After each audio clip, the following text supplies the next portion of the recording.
Биржа деген не, және біз оны не үшін қолданамыз? Биржа деген аты айтып тұрғандай базар жай ғана. Яғни бұл кәдімгі киім сататын базар емес, бұл криптовалюта сақтайтын базар. Не болмаса сатып алатын, сататын деген сияқты бұл жалпы сондай биржалар. Яғни оның ішінде бізде Қазақстанда қолдануға болатын біраз биржалар бар, яғни Binance, Bybit, OKX деген сияқты, ATX деген сияқты биржалар бар.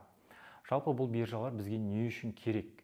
Бұл биржаларды біз, яғни P2P арбитражбен айналысқаннан кейін, біз осы жерде, яғни осы биржаларда жұмыс істейтін адамдарды біз қамтамасыз етуіміз керек. Яғни бүгін бір кісі фьючерспен айналысқысы келді, яғни өз ақшасын, яғни Каспий Голдындағы не болмаса Халықбанктегі ақшасын барып сол биржаға салғысы келді, яғни сол биржадан USDT алғысы келді.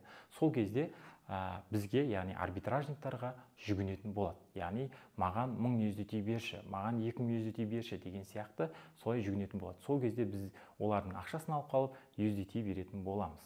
Не болмаса біз сол адамдардың фьючерстен болмаса басқа да салалардан сол биржаның ішінде табыс тапқан адамдардың ақшасын, яғни USDT-ін ақшаға айналдырып беретін боламыз.